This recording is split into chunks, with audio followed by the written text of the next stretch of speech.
Oh, all right. In this video, we're going to go through some of the expectations on the upcoming trial with the Satoshi identity and respond to a couple of allegations. All right, this is Gavin Mail, so stay tuned. On a preliminary note, I think it's important to point out first of all that Satoshi is trending on Twitter.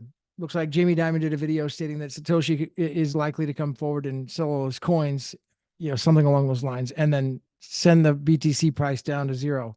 Well, he seems to be following the case that what's going on. He seems to obviously didn't mention the court case, COPA versus Wright and then BTC Core, but he obviously is in the know because I think he's obviously CEO. He probably reads this stuff.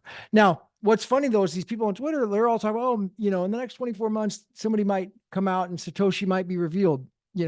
I guess people just are not getting the information that's the Satoshi trial is happening now.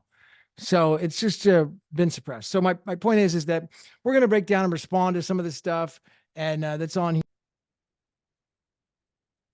So this is definitely not confirmed. Okay. But according to this post, and I got this from Xiaowei, so we'll see if it's here's what we got. Oral openings for the COPA v. Wright trial is going to be the 5th. There's 6 days of cross-examination of Wright, and then 6 more days, the 12th through the looks like the 12th and 13th. I guess it's 6 days total. Sorry, 6 days total of cross-examination of Wright. So the 6th through the 13th. So that means he's going to be up on the stand answering questions under oath, and they're going directly after him according to this post, which I have yet to confirm. In the spirit of fairness, because we're here in the battle of war, I'm on the sideline. I'm not in the fight. I'm a spectator, like everybody else watching this. So I'm going to go ahead and give this. This is a very thoughtful post here by Dr. Bitcoin, and he's asking a couple of key points. I'm going to address them one by one. The trial will not determine the identity of Satoshi Nakamoto.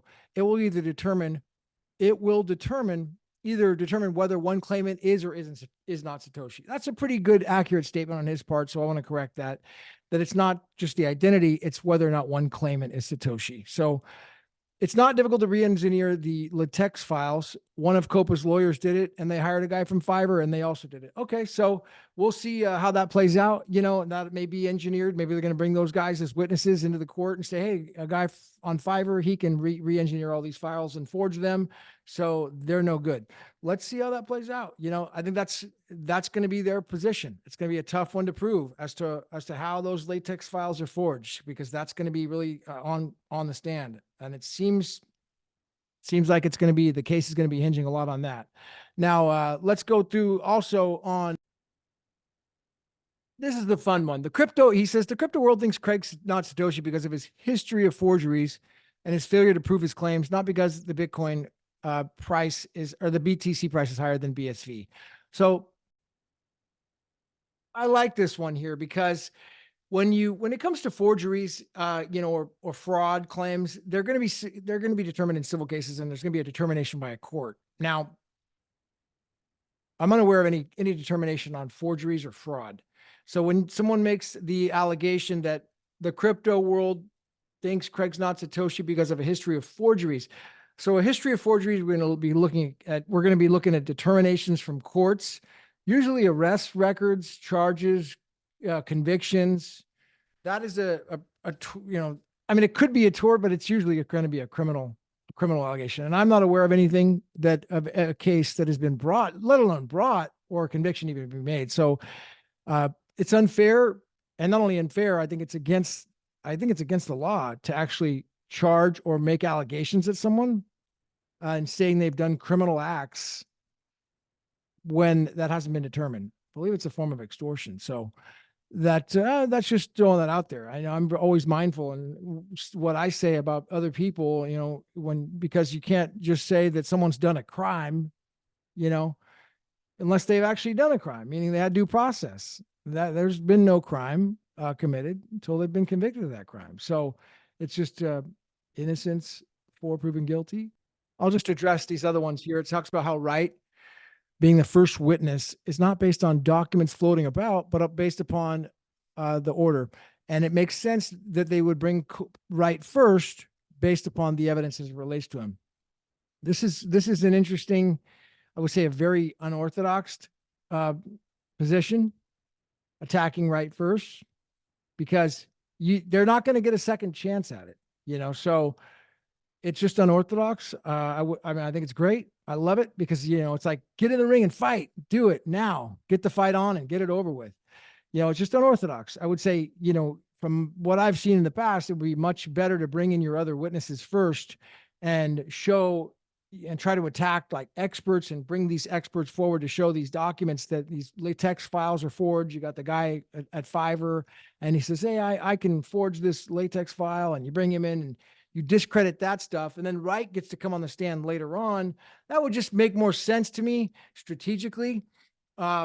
So it's unorthodox, but it looks like that's the plan. They want to get right up there and they want to try to discredit him. Now, can Wright handle himself under oath? I want to make a correction saying that Wright was a lawyer. That he's saying, oh, Craig Wright's not a lawyer. This is what he's saying in the writing here, Dr. Bitcoin. And I said that he was a lawyer. So I want to retract that.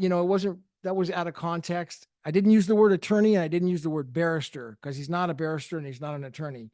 But, if you look at the next definition of lawyer, he is possibly a lawyer. He said, but is better defined as like a doctorate at law. He's a doctorate at law. That's an expert at law. Probably be he's definitely an expert at law, but lawyer taking out of context. So thank you for correcting me. Now, that being said, that hopefully addresses this, but just the main thing about the forgery and pattern of forgery, that is all yet to be determined. So that's what this trial is about. There's been no determination on forgery or forged documents, and it's a very loose word to throw that around there is very. I know that's all they've got, right? That's all they've got. So that the COPA side is hanging their hat that they can hopefully prove there's a pattern and practice of forgery, and because of that, the person doesn't have credibility. That's the goal. That's the objective. You want to get this guy, Dr. Wright, out of there, even though he's one of the leading forensic security experts in the world, and he's testified in lots of cases and done analysis for all sorts of governments. So even though he's got that type of track record and being an academic with 34 master's degrees, that's all working in his favor. So it's like all of this forgery stuff, the odds are stacked on the other side against him. I'm just trying to look as a spectator and see, how are things lining up? We've got a lot of things pulled together from the internet, a lot of people putting things together. None of that stuff is true. None of that stuff's been determined. Okay, a forgery and all, none of that. It has to be looked at and evaluated, and the witnesses need to come forward, or Dr. Wright would have to admit to these allegations on the witness stand, which we're not sure how that's going to play out yet. The fight's about to begin. I do want to comment on the fact. Let me also comment on the overall strategy that's going on here, because Brett Banfe on the podcast interview, I had him on the other day, he brought up the point that Dr. Wright stated that he had the other side in a royal fork, which is a chess move, a royal fork. What that means, you got the two royal pieces, the king and the queen, and then where the royal fork is a fork which targets both the king and the queen of the opponent. And it's considered to be one of the most powerful forks in chess, and it can gain significant material advantage. So in context of this that Brett brought up as to why this was relevant was because when COPA sued Wright, he was then given the opportunity to counter and bring these cases to light about the identity issue, which is what he's always wanted.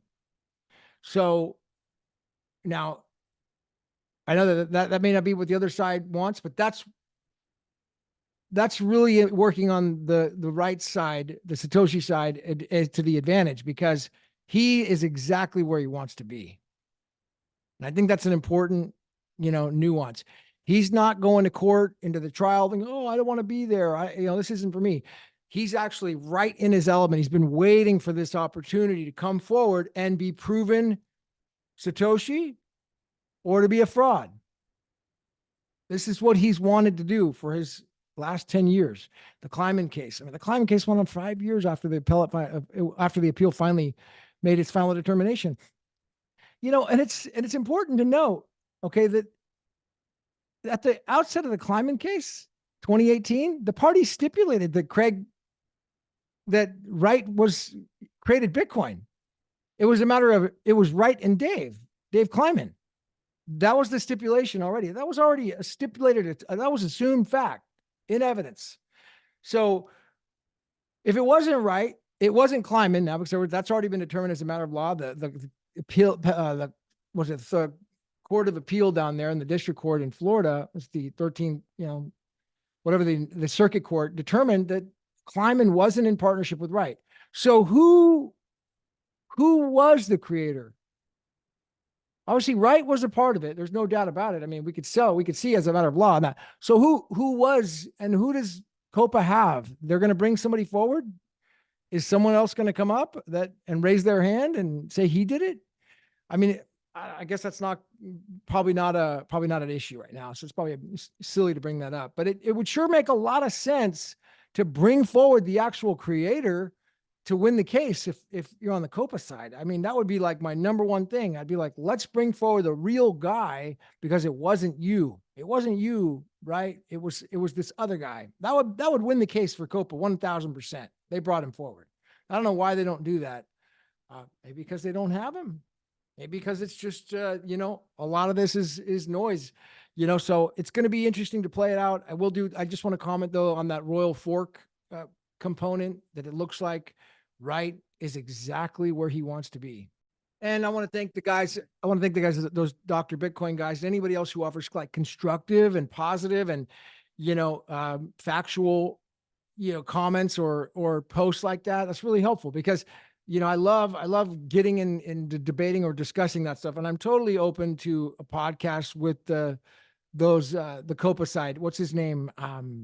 Anyways, the guy who, the Dr. Bitcoin guys, they always have him on the show. I don't even remember his name now, but I would totally be open to discussing things with him, but they're just missing the courtroom side, the actual rules of evidence experience side. It's a whole different game. All right. That's the big missing element from their side. I would love to talk to an attorney, somebody who's got years of experience in law. I mean, that would be where we really could have some fun, and we could discuss like the rules of evidence and how this stuff's going to get in.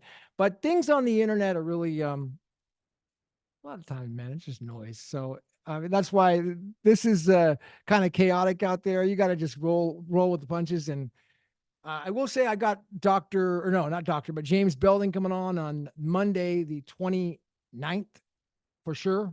He's putting out a platform called Tokenize, which I'm excited to learn more about. We're going to talk all about that on the 29th.